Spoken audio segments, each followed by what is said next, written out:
Assalamu alaikum wa rahmatullah. Bismillah, alhamdulillah, wa salatu wa salamu ala rasulillah, wa ala alihi wa sahbihi wa man wala.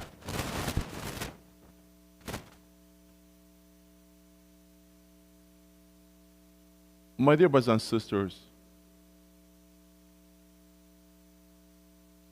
the scholars of Islam, the ulama, have done a great job in many ways.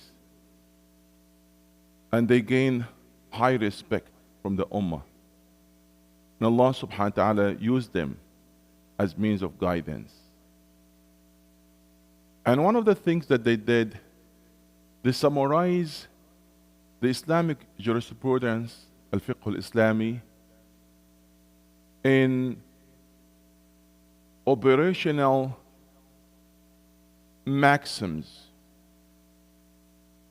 that they called it al-qawaid al-fiqhiyya al-kulliyya al-kubra. And they summarize all of the rules that falls under one of those five. And that gives you the understanding of the nature of fiqh.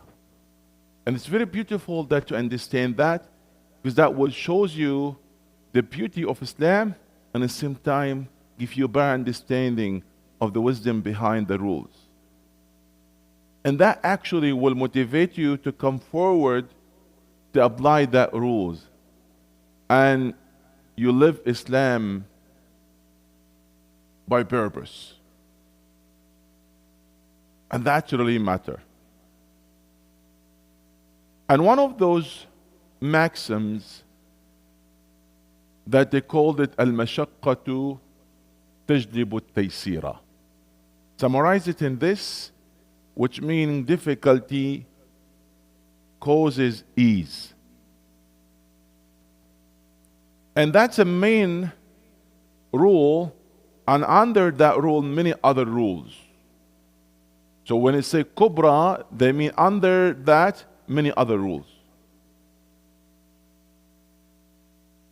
Like for example, al-amru idha daqa at-tasa' wa idha at-tasa'a daq.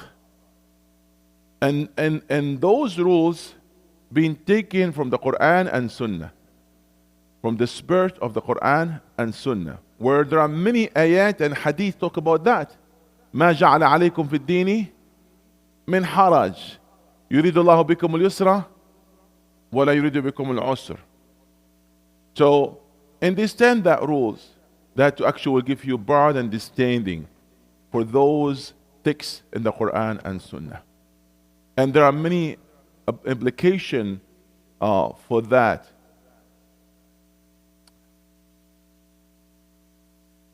And the forms of easiness and suggesting how difficulties will be removed, there are different forms of that.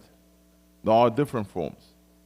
Like for example, when you come to Salah, there are forms of easing the burden in some situations.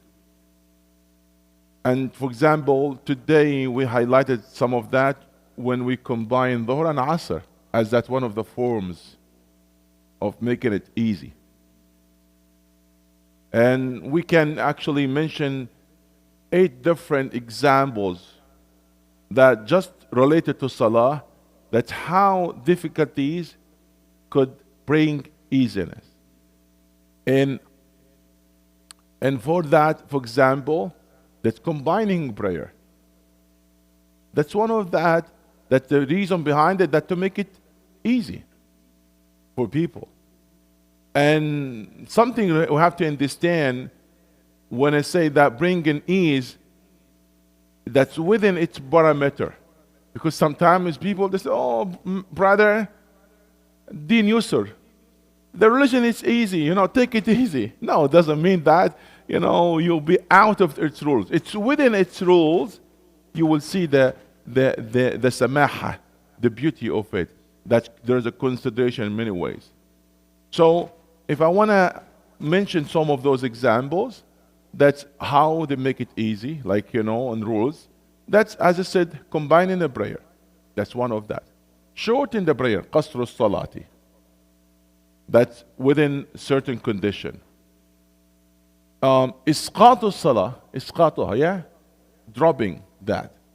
For example, the sisters and their menses at the time of a hayd. Yes? And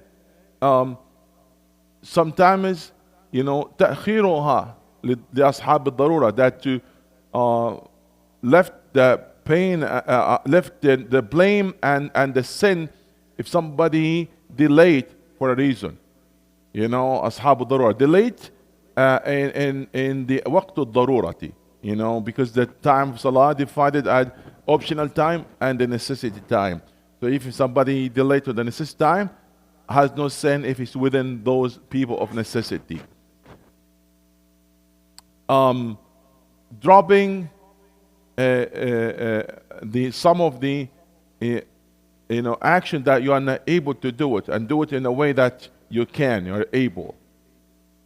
The replacement, like for example, when you cannot use the water or you have no water, then you will replace that with tayammum.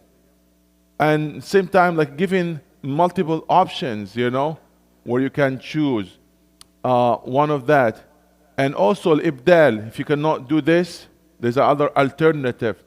So all of those forms, that tells you how Allah subhanahu wa ta'ala wants to make it easier for you. لا يكلف الله نفسا إلا وسعها. لا يكلف الله نفسا إلا ما آتاها. And here's something really important. Behind understanding the wisdom behind all of those rules, you have to understand that rules was made باعتبار الغالب الأعم لا بالقليل النادر. That to consider the general picture, not the case of every individual. Because somebody will say, I could travel without combining a prayer, without even shortening it. Well, why not? It's not that, it's easy for me, to do that. It's not about you as an individual. We should look at that rules itself. It could be applied on this person or another person. It's all of them. The wisdom, it might not be found in every single case and every single individual. But doesn't mean that rule is not applied for you. It still apply for you regardless. And we have to differentiate between al-hukm and al-hikmah, the rule and the wisdom behind. As long as all conditions are met, then the rule is applied for you, even if the wisdom was not there in that particular case. I'll give you an example. Like if somebody has have met all of the rules, that he can break his fast and compensate that another time. Could you travel, for example, and he choose to break the fast? We cannot say to him, "Oh, you are traveling in the first class, and you're good, you are comfortable. That's not for you." It doesn't matter, even if he's comfortable. The scholars never differentiate between the travel of Amir and Ajir. The prince and the servant. It's all of those rules apply for both. Even the Amir, the one being carried and and having VIP surface, it still can't take the permission. So we have to understand the broad picture, but that give us idea, but at the same time, it's not going to be, based on that, if that was not found there, that wisdom, then the rule is not there. That's not the case.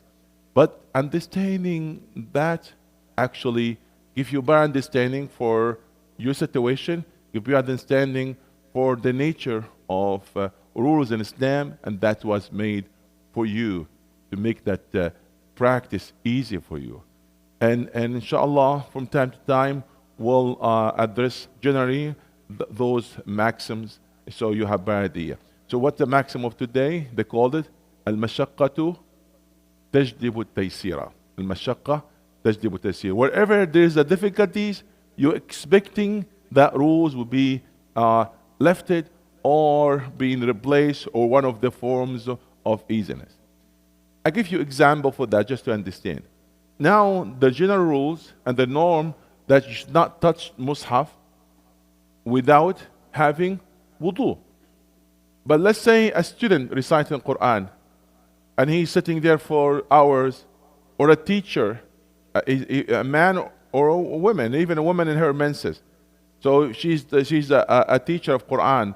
We tell her, do not teach Quran in that period where you are in your menses? No. So this is under this qaida, this rule, the scholars, this is fine. In those cases, for those people, they're fine. So there's kind of exemption from the main rule where المشقة تجلب التيسير فالأمر إذا ضاق اتسع. When it's really there are difficulties in there, now the ease comes. So this is just one example for you to understand the application of this rule. May Allah subhanahu wa ta'ala give us the best of understanding. اللهم علمنا ما جهلنا وذكرنا ما نسينا وفقهنا في ديننا واجعلنا من عبادك الصالحين. آمين.